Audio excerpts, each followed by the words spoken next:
So wait for it.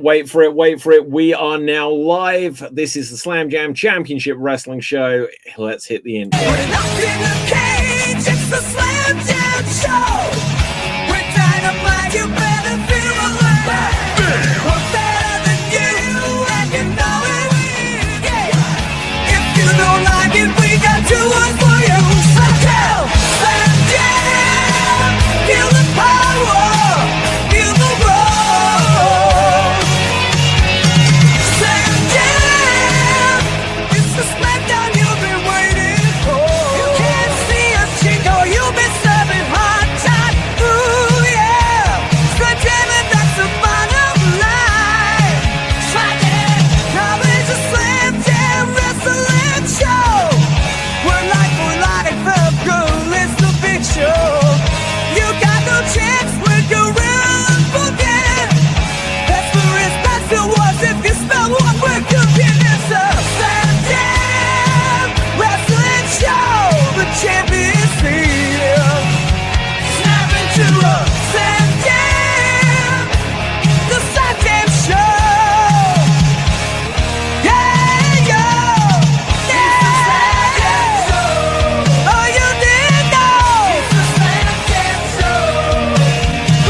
Okay, welcome to Slam Jam. Now, on the show tonight, we'll be getting into everything following the fallout from War Games. Raw has been this week. We are edging closer to the end of John Cena's in-ring career, and I'm sure there's a bunch of other things. But let's say hello to everyone on the show tonight, starting with Ian. Say hello to the people. Hello to the people, and happy International Cheater Day. What? International Cheater Day? Yeah. Wives, lock up your husbands because right. Or we could go with who's the greatest cheater in wrestling? Eddie Guerrero, Ric Flair, one of the two. Okay, Dave, say hello to the people. Hello, everyone. I'm back with better Wi-Fi this week at last, and yeah, I got to say, well, you said, did think you meant cheater as in the animal, so I was hoping it was going to go that direction, but. Yes. Well, okay. Well, it could go in the wrestling direction. So it could just be lie, cheat, and steal day. Now, speaking of lying, cheating, and stealing, Dominic Mysterio is the Intercontinental Champion once again. Liv Morgan returned in a slightly weird moment, like aligning with John Cena, who ran with it for some reason, only to then, yeah. Okay, that was a weird. People have pointed out that recreated Cena's heel turn against Cody, and it's like, okay, it was the last chance to do something relating to that, but it felt like a weird connection there with Liv Morgan involved. It was Amdram at its best. There, I felt it was like, let's do this thing where we've established something this year, which is the Cena heel turn, which is the look to the audience beforehand. Let's just do it in this really weird way of it was almost like recreating the AJ hug as well, wasn't it? So it sort of killed two birds with one stone there. They can obviously do that with AJ, because I think they probably wouldn't want to do that with AJ Lee, by the way, not Styles. Yeah, sure. And I had the weirdest mental image then, Dave.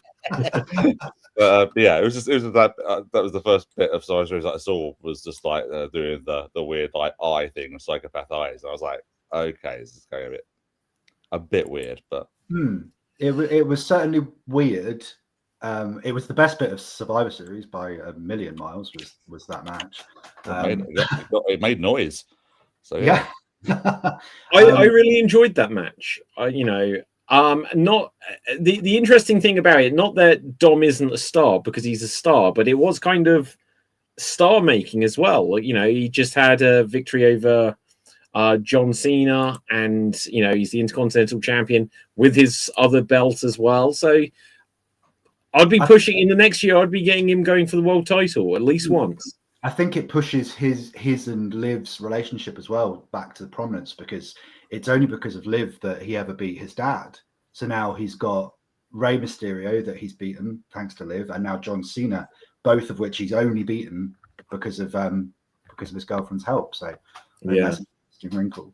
Yeah. She was always going to get a big face pop when her music hit. So I think they kind of did the best they could, given how weird that was always going to be. I think I'd rather have saved her pop for the Rumble, but that's just me, I think. It will be interesting on that front, just to see what their plans are for her. Because again, if you have someone return in the Rumble, if you're not planning for them to win it, it's just like it might take the steam out of whoever then does win it. Right, and I think the rumor doing the rounds is because the Rumble is in Saudi, they may be planning to not do the whole surprises thing because you can't sneak the surprise entrance onto a long haul flight across the world. But I wish they'd figure it out, because for them to say at this stage, yeah, no surprises in the Rumble, guys, it's kind of like, okay, can you not, or is that not easier? Because it's like, who's the fans out there? It's only going to be the Saudi fans, right? Okay, and also like, I don't know, like I don't want to make this like a cultural commentary type of thing, but any of the women going out there could just dress very conservatively and be very hidden and completely blend in.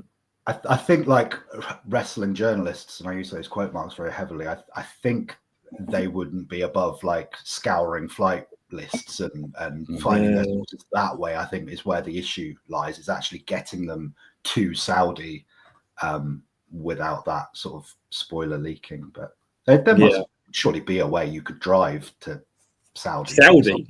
Drive to Saudi. I'm not suggesting from the States, but you could fly like. Yeah, I get you. Conspicuously, yeah. But anyway. Dave, for you, was Ian's sound cutting out ever so slightly?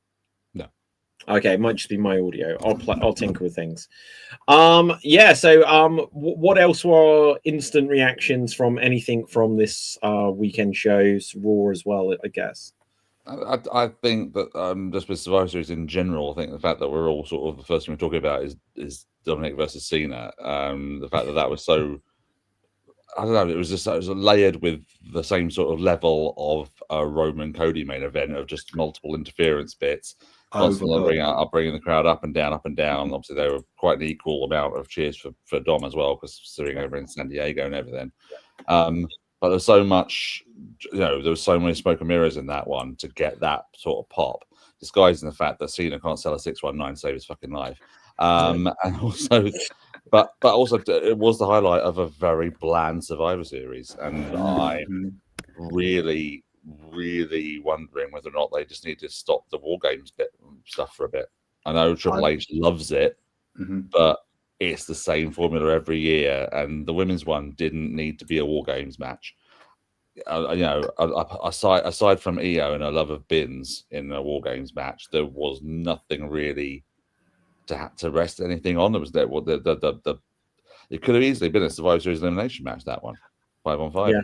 Yeah, I agree. I think you could have said the same for the men's as well, to be fair, though, because once Seth's injury came along, it's like, okay, we'll just throw stars at it, and like and the Man in Black. Yes, the Man in Black. I was going to say, guys, like, so let me just see. I haven't got the screen share up, but I might have some breaking news on this. Well, I wonder who it could possibly be. Well, okay, I think we all know who it is. So let's just take a look here, just because it's now confirmed. There we go. Yeah, I'd love to see Vince try and move like that up the side. Yeah. Him climbing up the cage with that agility. Yeah. I've seen some absolute nonsense on social media about people being so adamant. The one doing the rounds today actually was John Moxley, which is just like, people don't understand how contracts work. And they're like, no, trust me, guys. Trust me. That's the reason they didn't do the reveal, is because it's Moxley. And he did it for his friend, Seth Rollins. And just... It's okay, well, look. Again, it's meh, which is why they didn't do the reveal on Survivor Series. Well, to give whoever these freaks are a little bit of credence there, we all do remember that WWE shot promos to tease the debut of Sting when they hadn't got him signed under a contract, and then had to pivot to make it about The Undertaker. So there is tiny precedent for them. They could do some tease thing, and then just later it turned out to be someone else. Because when you think about like the mystery Raw, like not announcer, what was it? GM and general manager, yeah. Yeah, and stuff like this. They and I'd love them to resolve the GTV storyline all these years later. You know, just with like a different plan. So it would almost be fun if we never found out who was under the mask. Go on, Dave. Well, apparently it was Goldust. That's who it was. Well, yeah. Well, that's obvious, but for GTV, you mean? You don't mean Under the Mask? Yeah. that would be a swerve. That would be a swerve. Okay, so here's something interesting. I'll show this clip actually, just because it's literally popped up here.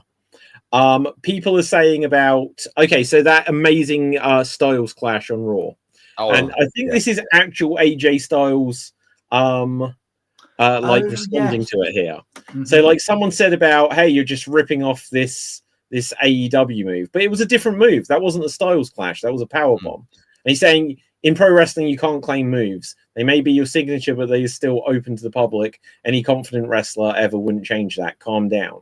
And I think that's fair enough. Because one, it wasn't the same move. It was just the idea of bouncing someone off the ropes. Right. You know, so I think that's fair enough. It wasn't the same move. It wasn't like the same week. So it's just an innovative idea. And also in the case of AJ, like Cena, he's announced his retirement is imminent. So he's going to get in what he can whilst he's still doing it. Yeah, I loved it. And I don't think it matters whether it's been seen before elsewhere. If it's the first time you've seen it, then your reaction is, holy shit, I've never seen that before, which was my personal reaction. Was like, that's incredible. I think I was on a high generally because I loved Raw this week. I thought it was like light years ahead of Survivor Series, which was the big thing they were promoting. And I thought Raw was excellent. And the tag match included, like, just absolutely brilliant. Okay, I think here comes Dev. Getting War Games out of the way, you know. Hello. Oh, there was two things about that I was going to say about the Star Splash spot. Is that one? Finally, I've been saying on the show recently, catching lightning in a bottle. A team of Dragon Lee and AJ Styles is a really good pairing. And they realised it and put the titles on and just went with it. That's like the same as AEW did with Brody King and Bandito. They just realised that was a catching lightning in a bottle. They got that. They did it with Charlotte and Alexa. Realised that was working. Let's just put the titles on them, roll with it.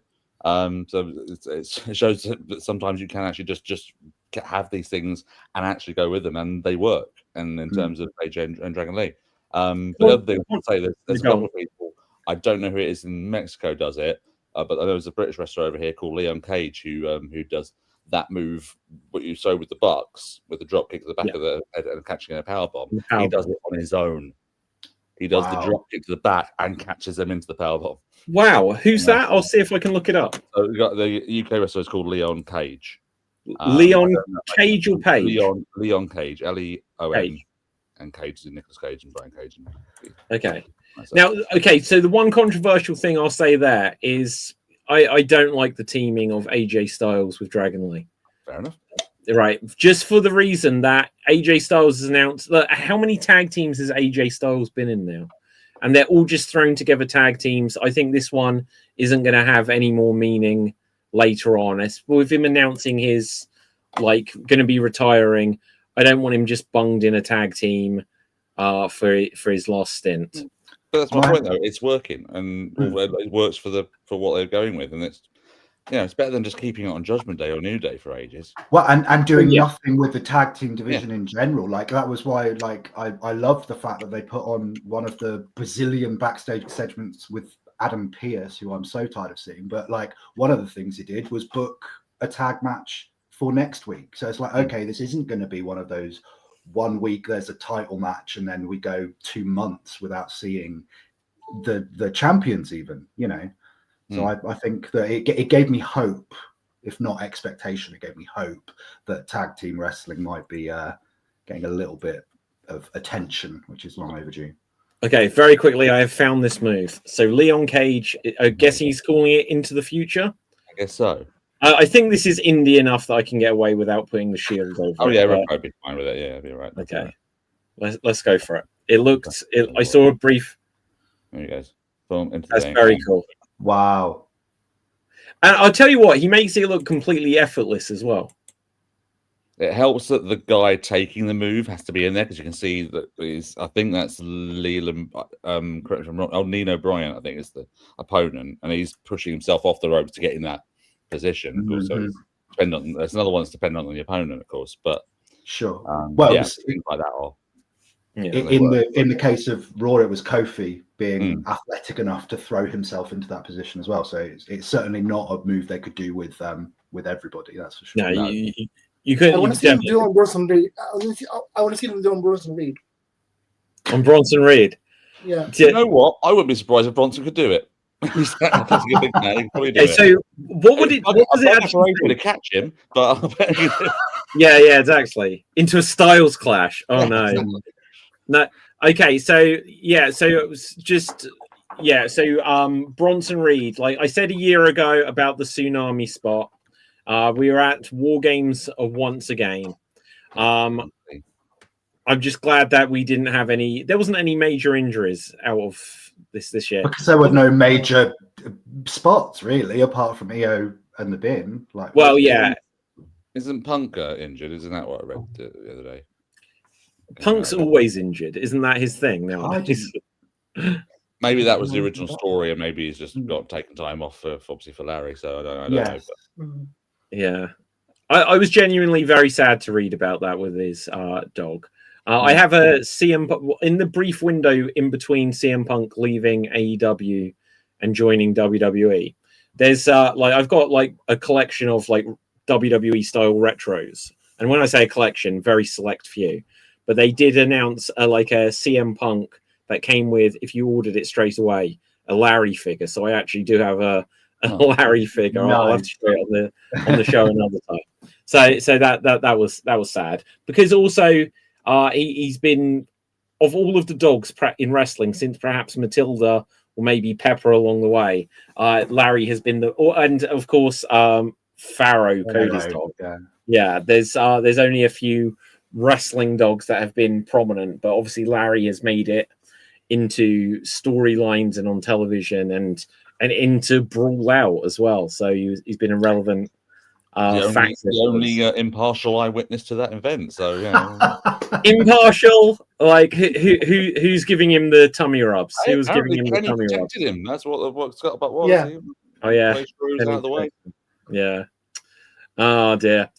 Okay, so let's just react. Anything else like major from Survivor Series? Like obviously the EO spot, the bin. Have you seen the reverse angle where everyone just gets ready to catch her? It's unfortunate, but yeah, it's unfortunate. But I said like before Survivor Series that at some point something like that could go wrong. So at least they made sure she was safe to do that. And EO still made that spot like it was an elevation of what she's done previously by adding the flip. Like that genuinely like made my jaw drop, even though you knew it was coming when they came out with the branded bin, which I said to my wife, that is literally just so they can sell a toy of EO and a branded bin. Like that's the only reason. But no, yeah. I thought it was good. I wish they hadn't done the whole Royal Rumble style entrances. I wish they'd have kept the shark cages because that's such a layer of intrigue. Yeah, there she is. Yeah. But you know why that probably is? It's probably because Brock Lesnar doesn't want to hang around in a shark cage for 20 minutes. Yeah. Yeah. I think that's a fair shout. Yeah. And get the pop with the music. That was the bit that annoyed me a little bit. Is that headline I think I read the other day from something where Jey Uso apparently saying, I'm sick of being an entrance. I'm so more than just and what are you doing in the War Games? Middle of War Games. This blood feud. He is just an entrance, though. Really, he is just an entrance. Like the crazy thing is, like for him being main event Jey Uso, you have to go back to the pandemic. And was this when like Jimmy Uso was like in trouble with the law and stuff like this? They did the story with him and Roman, and obviously they'd got like. They weren't in front of audiences. It's like, oh, Jey Uso's getting a shot against Roman at the time, or he's being factored up. And to me, he is not a main eventer. I think if you have to name someone main event, they are not a main event. and he's unfortunately in the last few months had a significant amount of like botched moments, which I think, to be fair, have been overemphasized compared to He's other under a people. huge spotlight for that. He's kind of under topic. a huge amount of scrutiny for stuff. But they're also there. So, you know, he was, even against LA Knight, there was things being screwed up. The most bizarre thing I thought about the whole LA Knight match was it was just one spot in particular, and I'm trying not to be too cynical with Jey Uso because, like, I'm not a big fan of his, but it was the superplex spot. I don't know if you remember the bit that I'm talking about, where LA Knight superplexes him off the top rope, and Jey throws himself to the side, slams the mat twice in like frustration or whatever, but like no selling of the move at all, which no selling in certain contexts is fine, but he slams the mat twice and then lays down for a 2 count, and it's like, well, are you okay or are you not? Like, because if you're okay enough to roll and punch the mat, oh, I'm angry because I'm going to be a heel soon, and punch the mat, and then, oh, I better lay down for the 2 count. I tell you what, wouldn't it have been funny if LA Knight got up and just kicked him in the head like Punk did? Just been like, I'm done with you. There were 2 things that crossed my mind when I watched that clip. Because I don't watch Raw in full, but I watched like bits and pieces here and there. I did see this clip come up, and there's 2 things that I thought might have happened. One, he's either doing a really bad job of selling, as you say, a potential heel turn in the future, and this whole thing afterwards where he's throwing the set around and knocking the Prime stuff over and all that sort of stuff. So he's either trying to doing that, thinking that's a good way of getting that, of being subtle about it, or he genuinely either got hurt on the superplex and came down, possibly because maybe he wasn't quite ready. Because when Knight goes up for it, he just brings him over, and Jay's not quite got his footing there, quite ready. So he's brought over before he's properly like getting ready to take the move, possibly. I could see that. Either way, it was really stupid to have done that, because that reminded me of when Randy Orton got injured by Ken Kennedy years ago. Remember that whole thing? Often he slams the mat.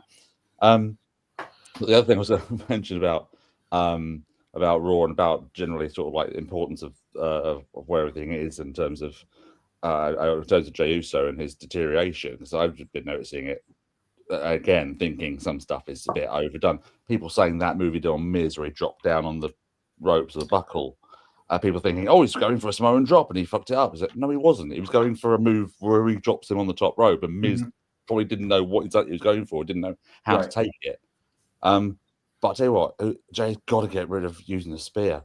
Oh my god! He literally spear him. He didn't even go off his feet. It was like a standing headbutt, wasn't it? It's like, how many people like have used the spear who, like, I'll be honest, guys, and this is going to be controversial. I was never convinced that someone like Edge should use the spear, because obviously, well, no, it's just like, it's the size of the guy. You know, Edge is tall. He's deceptively big, but he's like this lanky guy, and it's like, wait, this is a move by Goldberg, and like Rhino had got the gore, and it looks like it should be a move done by people who are tanks. I think less than the tank thing for me, it's the speed thing, and I think that's why Bronze worked well. Yeah, it's about that. And Bronze may be the best, but go on, Dev. Edge needed a heelish, speedy, fast finisher that he could like pop up and run. You could literally like come in, spear someone, and get the fuck out of there. Like the RKO, RKO someone and disappear. He needed that like runaway, literal runaway finisher, and anything else he was doing was too slow. Like we talked about with the whole joking about Bronson Reed taking that flip into the Styles Clash, because you can't do that move on anyone. I think I read, it might have even been an interview with Edge where he said the best finishing moves it should be something that you could hit on anyone, and that's why the RKO is so popular as a finishing move, because you can hit it on anyone and you can hit it out of nowhere, to use the phrasing. But yeah, I definitely agree that Edge, and I was a massive Edge fan back in his prime, and I never thought his spear was particularly impactful, but he went through a phase, didn't he, of trying several different finishers. the educator, and then a weird like he Well, yeah, that was behind the the edge-o-matic. sure. The edge-o-matic has just come to me. That Okay. was a weak ass. The move downward as well. spiral was his first one, wasn't it? Yeah. The flatliner. Which never, The never Impaler played. DDT I think he sort of borrowed that from Gangrel back in the Brood days, and I think Yeah. that's probably where he should have. Okay, you bring up an interesting thought though. So what is there a move that is universally this is good or it's bad because you can do it on everyone, or is there a move where it's like, well, it's not their fault that they couldn't do it on Yokozuna? Because do you remember even Bret Hart trying to put the sharpshooter on Yokozuna? It's like, well, his legs are the size of tree trunks. Trees. Like, in theory, you can put this move on anyone, but some people are built differently, and it's not possible. He just did it in a different way getting into it, didn't he? It was just like it was on his back and just pulled his legs up over to his things. So he did actually know how to do it. But I think it's universally acknowledged that the stunner is the best finisher, just because Stone Cold could do it on anybody. Yeah, in that sense, he could do it on Gangrel, or he could do it on Big Show. You know, okay, but there is the similarity between the stunner and the RKO. So it might be that sort of grab the neck, drop down kind of finisher does work. Go on, Dev. Annoyingly enough, and I wish it wasn't, the super kick. Super kick, yeah, you can do on anyone. I mean, Hogan's leg drop you can do on anyone as well. I guess if I just take that for a brief segue there, did you hear that? So obviously Hogan blamed a lot of his later health problems on that. He'd got back problems from doing the leg drop. Over the last week, Ric Flair came out saying that what killed Hulk Hogan was street drugs, that the doctors wouldn't give him medication anymore. And so then he had street drugs. Now, I think Hogan's wife has now come out and disputed that. But Flair said he spoke to Hogan the day before he died. So is this bullshit from Flair? Because Flair seemed to retract it. Flair said a lot of things. Flair, like Hogan, said a lot of things, I think. Well, okay, so we were joking about this last week. I can't remember who I was saying with. Maybe you, Ian, about like in the app, Hogan's past, but Bret Hart and maybe Flair now, they're just getting in and we'll say whatever kind of thing now. So, because obviously Bret's been on a hell of a run of shitting on Sheamus, obviously Goldberg all the time, the whole Vince and Shawn Michaels sleeping together thing. He's had a quiet week as Bret. I haven't heard any new Bret news. Oh, I just got another clip from that same show with Vince and Warrior, he's saying now. What? I didn't hear that. No way. There's no way. Show. It's the same theory about Vince and Warrior. He thinks Vince was in love with Warrior. That's why he got pushed. Well, okay, Vince may have been in love with Warrior, but I don't believe Warrior would have gone for Vince at all. But that's like turning into that stereotype of an older person getting older and thinking, sod everything, I'm just going to do what I want and say what I want and just get away with it. I think he's properly got the comedy chops now. He's decided, right, I need to take a new angle on this bitter past, my Montreal screw job deal and all that sort of stuff. I need to put a different angle on it. Everyone, a very different angle. Montreal screw job, right? I like it. Dev. I was gonna say, I guess in Bret's mind, Bret's the only one who hasn't screwed Vince.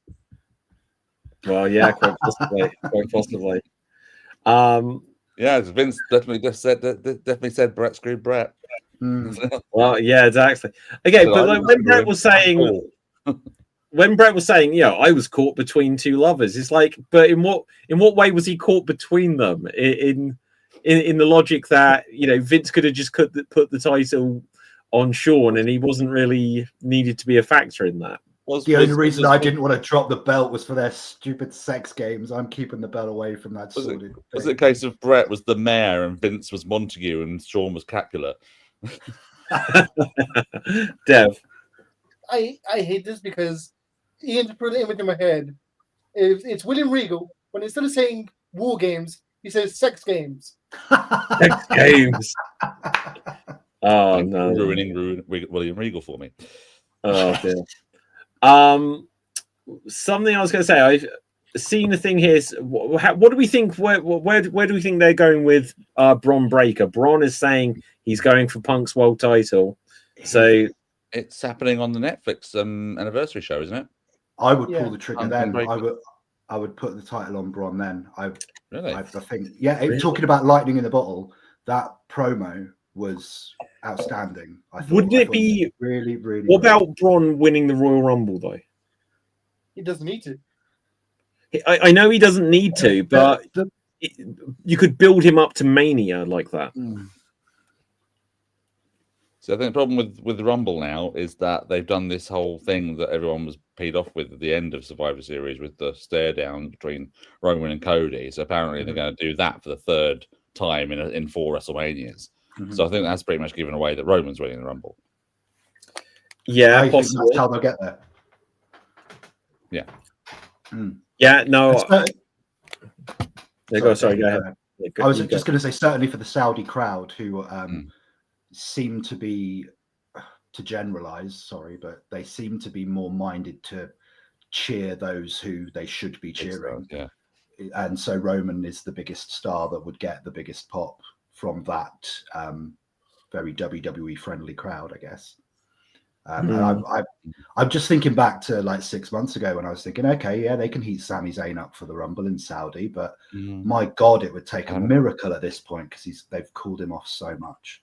Is that because they want him for WrestleMania the following year and they're just saying, oh, it's not your year? Or maybe, but it just seems like he's been a bit of an afterthought. Yeah. They gave him the US title and the open challenge, which is still going great guns. But then you look at what they did to him for the Survivor Series build, and gave him a complete nonsense team, and then didn't even put them on the bloody show. I'll be honest. I've said this before. I'm kind of done on Sami Zayn. I don't want. He can win a world title somewhere. I don't want him to win a world title at WrestleMania. I'm not that interested in that anymore. I think his character when he was part of the Bloodline and the dynamic there was so much fun. But as soon as they turned him on Roman, I went so low down on him. The main event of WrestleMania in the tag match, I accepted that. I was like, this is great. He gets a WrestleMania main event. But by his fault or by the fault of his booking and his character, I haven't cared about his character since then, basically. Right. So, and that's been the whole story of Sami Zayn's career from my perspective. As at times I think, yeah, this guy's really cool. I really like him. I kind of on his side. And then it's like, if he tweaks his character, he kind of falls off for me literally for a couple of years at a time. And he's in that pit at the moment. Dev. The annoying thing about Sami Zayn is everything he does, it seems like somebody else did the exact same thing but better. Such as? Like when he was like against the he was like, I hate the crowd, I hate everyone, you're all losers, etc., etc. Daniel Bryan did a very similar thing, and he did it better. I mean, yeah, you know, he's he had his conspiracy theory kind of gimmick, and he had he had his comedic times and stuff like that. But he was also doing crappy matches with Johnny Knoxville at WrestleMania. It's like even the Bloodline thing match against that match with Johnny Knoxville. That was a great one of the best matches of the year. No, it wasn't. No, it wasn't. Sorry, Deb, right. Like he was part of the things he did with the Bloodline. I believe that R-Truth did it better with Judgment Day. Oh, I think that was I think that for me that was peak Sami Zayn. Like, yeah, like it was interesting that because it was a similar time frame, or with Judgment Day, like it may have run like slightly later with Truth, but I just think like the dynamic where you'd got everyone had got a different relationship with Sami Zayn in the Bloodline. So like Roman sort of like he likes to keep him around, Jimmy like loving him, Jay hating him. It was great, you know. There was that was great, but when you took him out of that, that was kind of where the Bloodline began to unravel somewhat. And it's been kind of floating in meaningless since. Because it's weird. I'm sorry, I was just saying, other than Solo, they're now all on the same page, except for they keep just not making them work together. Why wouldn't they? And except for when they then make Jey Uso not help Jimmy and stuff like this, they've got no idea what they're doing with that faction. Sorry, Yeah. Deb, go ahead. For me, the peak of Sami Zayn was always whenever Kevin Owens was involved. Kevin Owens and Sami Zayn together are amazing. But like, take away Kevin Owens, like done. Like, there's nothing. Do you know? Do we know what the status of Kevin Owens is? Because it's so quiet, it makes me worry that either it's just not, he's not going to make a return, or they're purposely keeping it quiet because they're planning something. He posted a sort of a very, very, very short clip of him training, I think at the PC. But it was like, I think he was just running. It wasn't like in the ring bumping or anything. And I think his music was playing either under it or just at the end of it. That's the last I heard, and that was maybe 3 weeks ago, a month ago. So I think the signs are promising, at least, that he's working towards a return. But I'd be surprised if it was this side of WrestleMania. I'd like that to be kept as quiet a secret as possible, so that if and when he does come back, it is a big massive surprise. Because that's the problem with a lot of wrestling things now. We don't win hardly ever surprised. Sure. Yeah. We all read about the rumors that Liv was returning when she didn't. It wasn't a massive surprise that she did. Okay, let me pitch something to you, and I don't know how far away a potential Kevin Owens return could be. So imagine it's the Royal Rumble, and it's number one. Who draws number one? Are you imagining, Dave? Is that what's going on here? Okay. And he's in Saudi right now. You can see it. You'll know where I'm going with this, because it has to. I think it has to be in this order. The thing that everyone sees coming is that Jericho returns, and he's number one. Imagine if number two was then Kevin Owens. Be a nice callback to their. That would be. I think that would be really fun to do. You know, that would give them something instantly to work with, and they'd be like, "Hey, we're friends," and then obviously they'd fight, and go on, Dev. I'd be against it because it would be the same situation as Randy Orton and CM Punk, where Randy Orton returned, and then CM Punk overshadowed him. Yeah, fair play. Yeah, Dave. So I was going to caveat that if we are going to do that, other way around.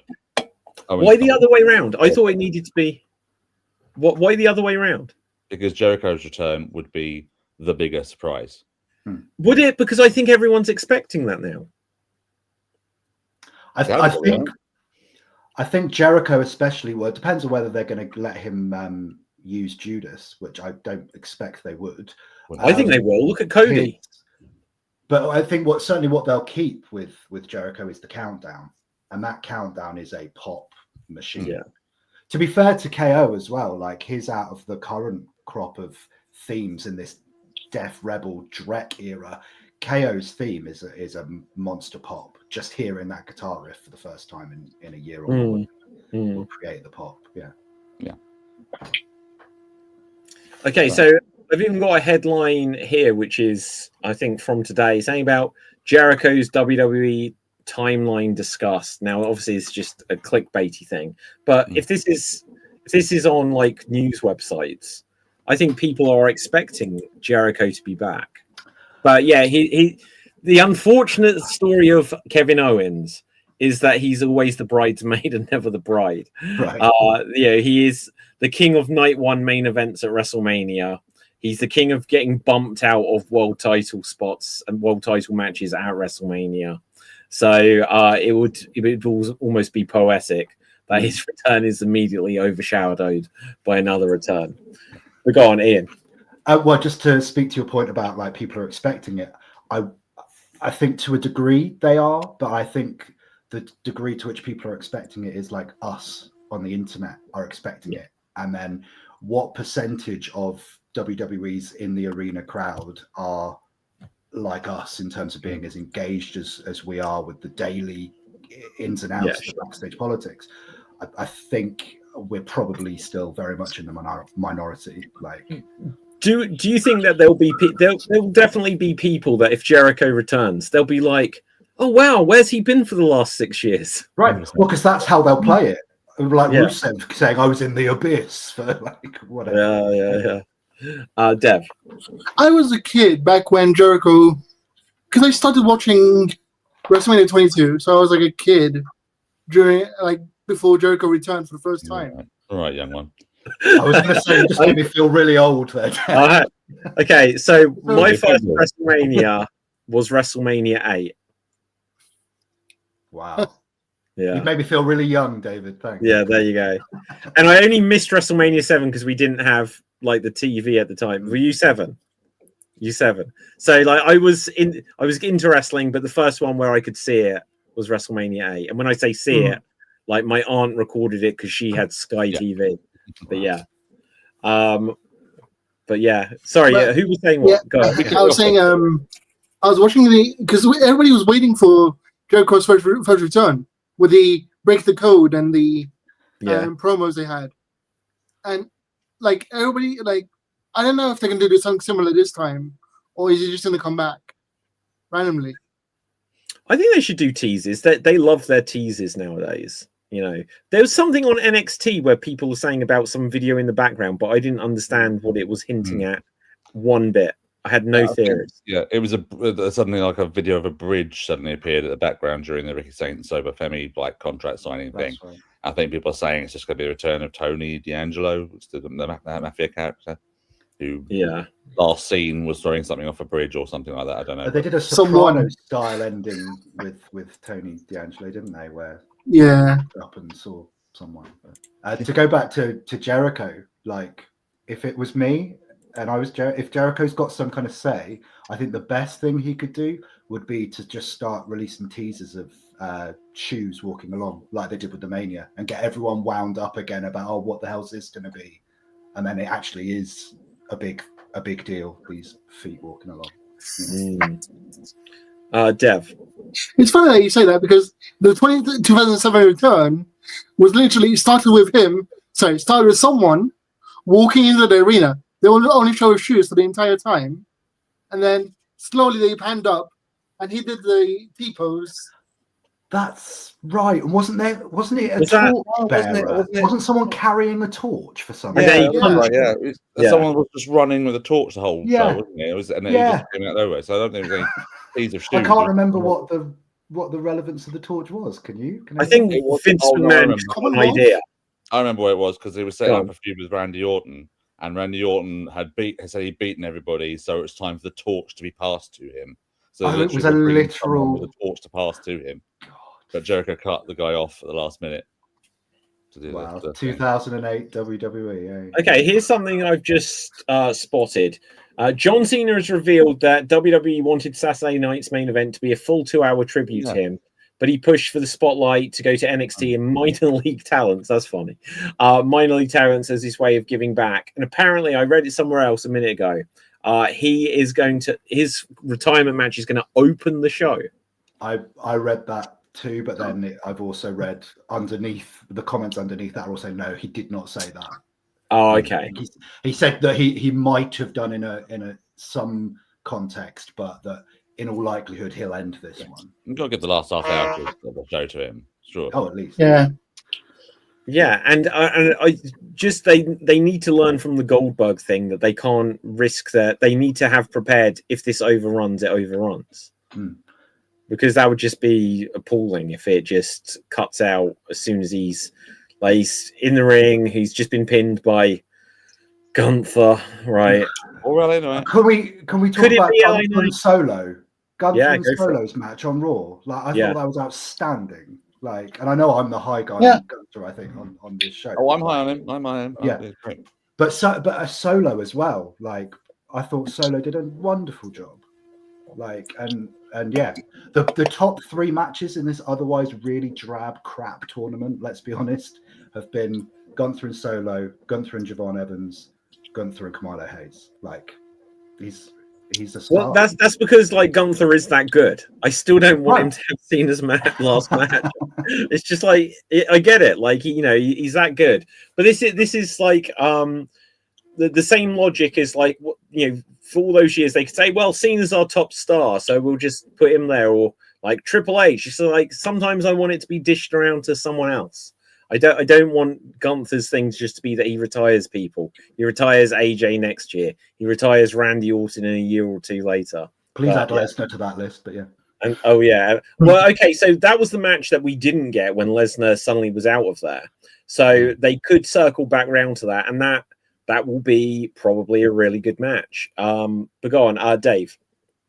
Dev had his hand up first. Go on. No, go, Dave. I was just saying that yes, I think you guys a few weeks ago were saying that you didn't know what Brock was going to be doing at Mania. 100%, it's got to be Gunter. But I think we've all been saying for absolute ages that Gunter was going to win the tournament and all that sort of stuff. But I know what, now that Knight sort of caught fire a little bit more recently, and with the sort of as messed up an ending as it was with the match with Jay on the other day with the really sloppy crucifix thing. I don't know. I think I could see more mileage out of LA Knight being the guy to beat Cena in his last one. Someone else was saying the other day on something else I was listening to, Gunter doesn't actually need it. He's already got this whole thing, and like you've been saying, David, you're not fond of him like retiring people all the time. So maybe they should just hold back on this one a little bit and say that, because LA Knight could easily get a sort of like a quick fluke pin on Gunter, and they can revisit that down the line or something like that another time. But I think there might be more mileage out of LA Knight getting the last Cena match. I'd be interested in it. And maybe they're setting up everyone to think, oh well, this is Gunther's thing now, so then it is LA Knight.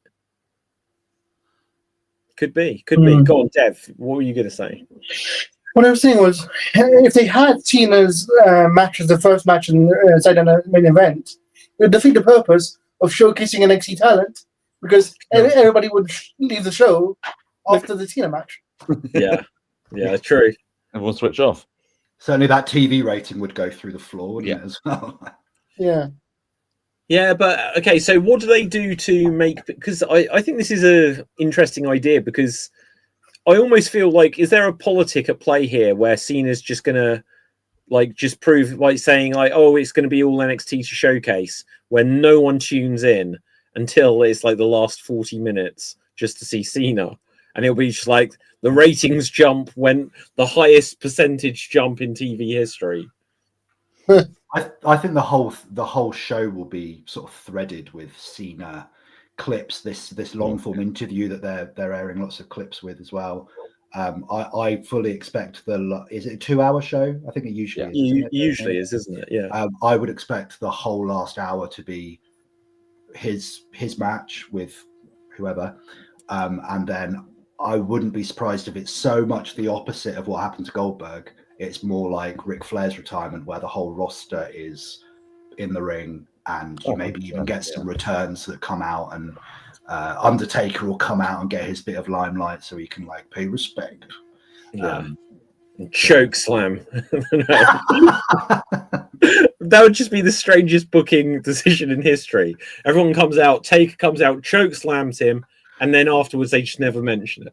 Austin comes out, stuns him. Imagine he just takes everyone's finish. And he leaves his jorts in the ring as a yes, and he takes like the Academy Awards. Okay, so I'll come to you in 1 second there, Dev. Just because I saw things on this earlier, but I didn't click on it. Will Vince be there? Not on television. Backstage. Not on television. Backstage. Yeah. Trump is going to be there. Apparently, Trump is going to be confirmed. Yeah. Certainly heavily rumored, isn't it? Wow. Okay.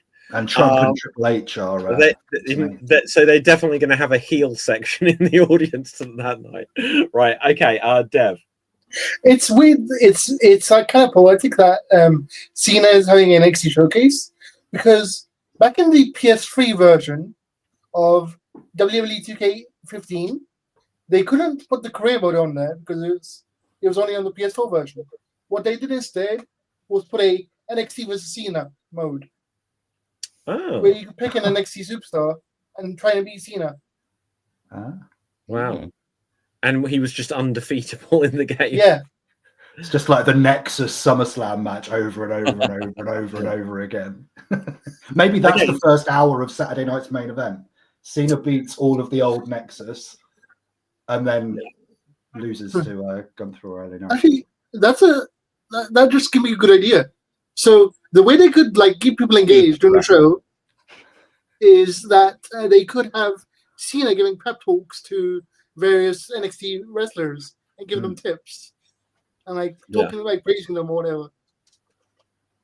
Okay, so guys, we've got a few minutes left, but I can't go too much beyond the hour. But I just wanted to bring up, so one of the interesting headlines in the last few days was TNA have now got a TV deal, and a significant TV deal by all accounts. AMC, which was where The Walking Dead and Breaking Bad and things like this were on, and their launch date is going to be in January, Thursday Night Impact, and it will be live. And so I assume live every week. Otherwise, well, it doesn't have to be, but I guess to be competitive in this day and age, they kind of need it to be. They do live episodes every now and then nowadays, but they pre-record like 3 episodes, I think, a night. So it'll be interesting to see if that continues. And I read little things about, the roster's going to really change. And I just feel like this is deja vu of TNA when they brought in Hogan and it was going to be on Monday nights. And, from the week before that, and everything is just AJ, Christopher Daniels, Samoa Joe, and all of these TNA originals to 2 weeks later, it was the Nasty Boys and Val Venus and just all of these people that hadn't been on the roster suddenly just using up like half the TV time. Like even like with the good additions when they brought like back Jeff Hardy as a surprise and that. I'm just thinking that TNA probably are going to aim to have a debut or two of Reckon, because when you see the advert for it, the Hardys are over that thing constantly. They have even a brief like Nick Nemeth thing. They just plastered it with many recognizable faces. Well, you look at AEW's launch, and who was at the forefront of that? It was Jericho, because lapsed fans don't know who the current stars are. They'll be like, "Oh, the Hardy Boys, I remember them." Yeah, but if they watched AEW, they know who Mike Santana is. Right. Dev, you had your hand up. Yeah, I was going to say, I just realized something. Three of the 4 major TNA originals are now champions, like right now. Samoa Joe, Frankie Kazarian, and AJ. Oh yeah. Oh yeah, like Kazarian is the world champion. He's losing that before they debut on AMC. Oh, I don't think he is. I think he's keeping it for a while. I don't think he can. I don't think he's got the name value to keep it. I think Matt Hardy's TNA. People who like go TNA. Oh, TNA's back. I remember then. They'll go back on and go. Oh, that's that. Kazarian. That guy Kazarian's back. That guy used to run. You're right. He is the future. He's 2026 apparently. No, he's not the future anymore. He's now. Yeah. If the relationship with WWE and TNA is continuing, which by all accounts it seems to be, I think it's tailor-made for AJ Styles to go back and maybe be on the debut episode on AMC. If not challenge for the title. I don't know how long AJ's got in him before he retires, but I think it would mean something to him to be able to go back to TNA, whom he left under a bit of a cloud because of the ownership that was in place at the time. Now the landscape is different. I mean, he had an appearance 2 or 3 months ago, but it was literally just a meaningless appearance where he just came out on like a promo or whatever. Didn't do anything meaningful. Just like, you X Division guys, No, I don't know about that. I thought it was quite. I thought what they did was more meaningful than what they originally had planned. I can't remember what it was. Well, they originally planned to have him in the ring with Kazarian, and something like that. And they didn't do it because they didn't want it to give the expectation of a match. Yeah. But then he went out there and put over the new X Division champion, and it was much better, I think, than they could have anticipated. But each their own. Yeah, sure. Anything else, anyone, before we? Headline come up. So AEW doing their Dynamite and Collision in Britain next week. They're doing their Collision in Cardiff, and just announced that they've got a little bit of a working deal with Rev Pro, who we saw a clip from earlier with the Liam Cage spot. They just announced on their Cardiff show on Sunday, the 14th of December, which they've got a big Cardiff show coming up. And they're going to have so their women's champion is Mercedes Moné, and she's going to be on the show defending against Rio, who is a very, very, very good wrestler herself. That's going to be a fucking great match. So Mercedes finally doing another British indie appearance, defending one of her 12 titles, is it? I think. I think she's up to 13, but if 13 you're now, keeping isn't himself, I Mm. think it's technically 12 titles. okay. Just very quickly, what's WWE doing with calling Rio and Rio on TV? I was like, it's like go Rio. It's like, wait, Rio's turning up, but yeah. Yeah. Anyway, There's Dev. two other Rios there. I was gonna say, does AEW have both Rios now? Oh yeah, that's the point. Yeah, I was gonna say no, when I say defending against Rio, I don't mean the Rio from AEW. I'm talking about the British wrestler Rio. Mm. Oh, I didn't even. Yeah, I assumed that's what you meant. Yeah, No, there's two of them. Yeah, there's another one over here. Oh wow! And how's that Rio spelled? RHIO. Okay, fair enough. Right, I'm just going to very quickly check for headlines, but we can bring this one to a close shortly.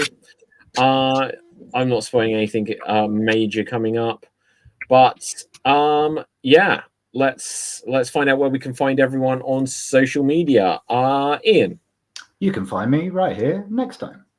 awesome. Dev, You can find me on TikTok and Twitch on the name FWUDAT. amazing. Dave, oh, go on, Dev. Apparently, there's breaking news that Cena is being advertised for Raw after retiring. Is it the maybe Raw doing- after WrestleMania? Maybe he's doing the thing you mentioned earlier about the Ric Flair retirement style thing.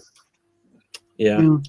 A little segment there. So much for Cena's last Raw, and you won't see me anymore, and all that. They backtrack. So This Yeah. has to be the quickest backtrack. It's for the Raw after WrestleMania, yeah. Oh, yeah, sorry. Oh, Raw after John Cena's being advertised for. Okay, so Hall of Fame. He's going into the Hall of Fame, isn't Hall of he? Fame, Like yeah. he'll be the headliner this year, and then maybe do something on Raw, and then it will say on the back of his t-shirt after this, and I really mean it this time. You won't see me. Yeah. Okay, Dave. David Jervis Green online on socials. And one other little news bit, very, very quickly. I did see this, made me quite laugh. Interview with Paul White, big show about various things such as his training for his in-ring comeback and things like that. And he says the one person that could really help AEW right now, and if they hired him, it could be really, really great, and it would make a huge difference if they hired Baron Corbin. Oh no. I'll leave it at that. Yeah. Okay. For me, my name's David Pistansky. Find me on Facebook, Instagram, and Twitter at David Pistansky. Follow everything Slam Jam Wrestling Show related. And with that, until next time, stay safe. Always stay extreme. Keep slamming and jamming your Slam Jam bronies. And boom, we are off the air.